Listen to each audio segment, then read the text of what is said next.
آج ہم بات کریں گے چیف الیکشن کمشنر پر۔ چیف الیکشن کمشنر کی کیا ذمہ داریاں ہوتی ہیں؟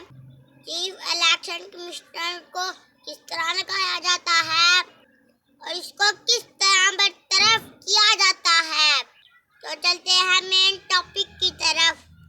کہنے کو پاکستان کا الیکشن کمیشن ایک آزاد اور خود مختار آئینی ادارہ ہے۔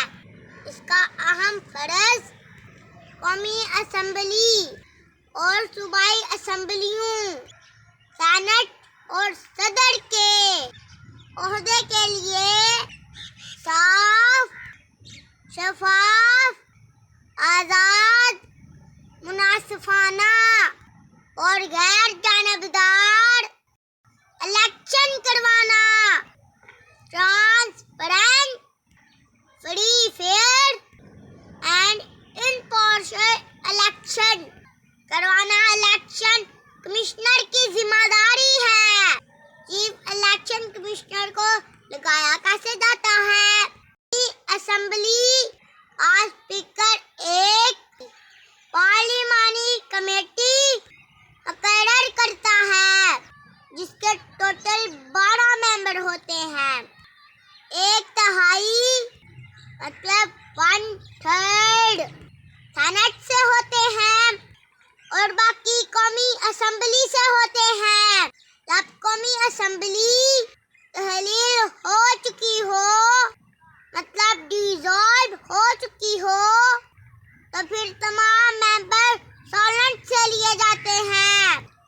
50% حزب اقتدار سے، مطلب ٹریجری برانچز سے، اور 50% حزب اختلاف سے، مطلب اپوزیشن پارٹیز سے۔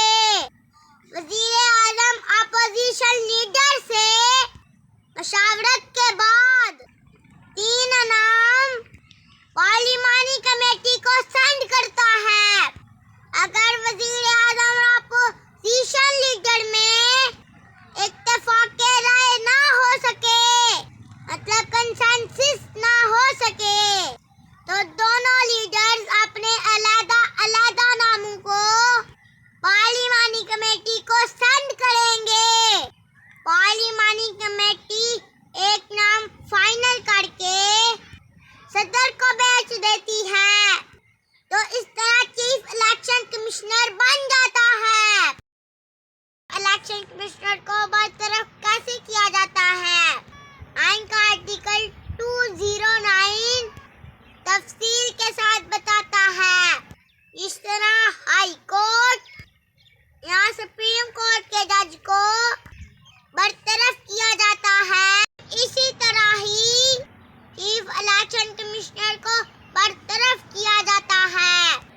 صدر کی رائے سے یا سپریم جوڈیشل کونسل کی کارروائی سے، جس سے یہ ثابت ہو جائے چیف الیکشن کمشنر ذہنی طور پر اور جسمانی طور پر معذور ہو چکے ہیں، اور چیف الیکشن کمشنر نے کوئی غلط کاری کی ہے، مطلب مس کنڈکٹ، اگر یہ ثابت ہو جائے، مطلب گلٹی آف مس کنڈکٹ، تو الیکشن کمشنر برطرف ہو جائے گا۔